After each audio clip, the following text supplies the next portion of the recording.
aqueducs, la République notable, puis ça donnait donc d'autres livres, la République des avocats, etc. Comment appeler la République d'aujourd'hui? La République du bling-bling, la République du Fouquet's, la République du Rolex, c'est un peu facile, hein, on est dans la polémique, ça vole à ras de terre.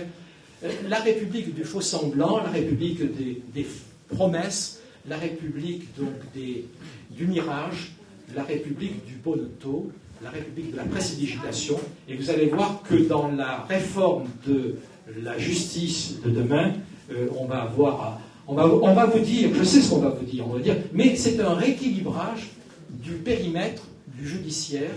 Vous voyez, on a supprimé le juge d'instruction, mais on va créer le gel. Actuellement, il y a le juge des libertés et donc de la détention. Il va être transformé en gel. Ils n'ont pas de chance avec l'abréviation. Le juge de l'enquête et des libertés, lequel aura beaucoup plus de pouvoir. Mais quel pouvoir?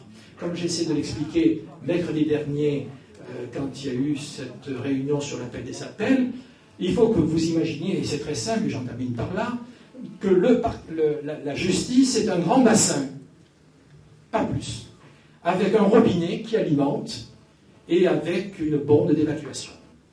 Le robinet qui alimente, c'est le procureur de la République. Et celui qui évacue, c'est le juge du siège. Et si le juge du siège, vous avez beau faire un juge du siège le plus indépendant de la Terre, s'il n'a que des clopinettes et des tartinettes à juger, vous pouvez faire donc votre tour de passe-passe, dire, vous voyez, on a un juge de liberté, un juge du siège qui n'a jamais été aussi indépendant, mais il ne jugera aucune affaire sensible puisque c'est le procureur qui alimentera. Voilà le tour de passe-passe. Et l'autre tour de passe-passe, alors là, et j'en termine là-dessus, puisque j'aurais respecté mon délai, je vois que vous commencez à vous impatienter, mais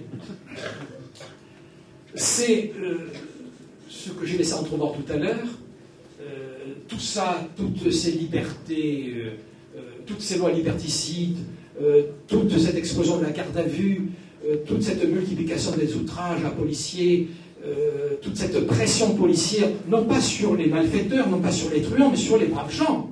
Hein, c'est ça qui est scandaleux. Ça donne quoi, statistiquement parlant? Alors là, une chatte ne retrouverait pas les siens. J'ai essayé de lire et de relire dans le détail les statistiques. J'ai rien compris. À Paris, ils ont des moyennes. Ici, au département, le préfet a ses moyennes, puis le procureur a donné les siennes, et puis j'ai cru comprendre que la moyenne générale baissait, mais que les infractions contre les personnes, donc les plus violentes, celles qui insécurisent les braves gens, sont en augmentation, non pas de 40%, comme l'a dit Martine Aubry dans une déclaration, mais au moins de 20%, ce qui n'est pas mal. Et ça embête le gouvernement de montrer que depuis 4 ou 5 ans, c'est l'échec au niveau de la délinquance, parce que c'était quand même leur plat de résistance. Et alors, pour camoufler cet échec, et j'en termine là-dessus parce que c'est du Pagnol, vous avez tort s'il y en a dans la salle qui considèrent Pagnol comme un auteur secondaire. Moi, je me bats pour dire non, Pagnol, c'est pas un auteur secondaire. Relisez le sermon du curé dans Manon des Sources.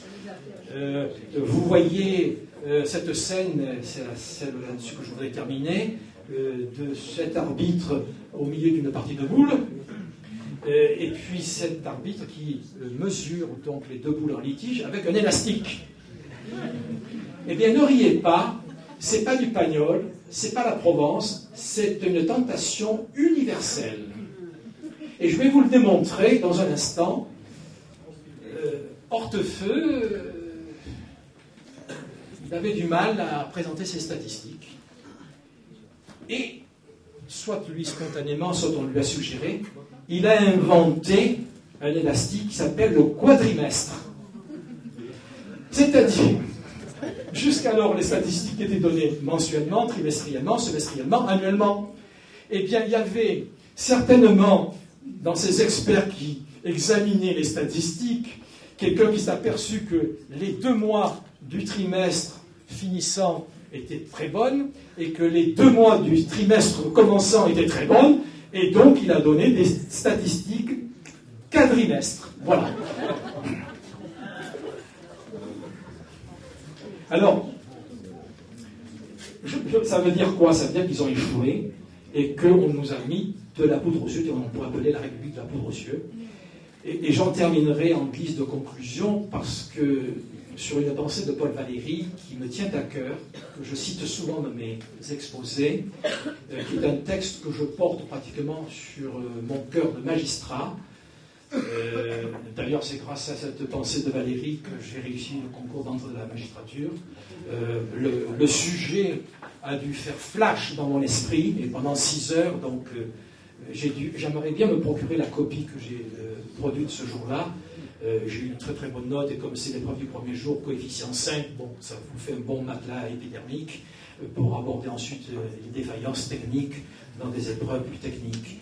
Et cette réflexion de Paul Valéry, je voudrais, jamais elle a été aussi d'actualité. Je vous en donne connaissance, et ça rejoint un petit peu le débat que j'avais tout à l'heure donc sur l'école positiviste ou la nouvelle société.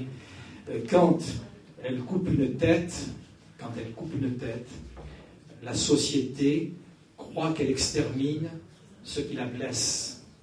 Comme un homme gonflé de poison croit guérir en se brûlant un petit abcès. La société est gonflée de poison dont les délits ne sont que des exutoires locaux et accidentels en eux-mêmes. Quelles observations appellent de votre part cette manière de voir? Je vous remercie.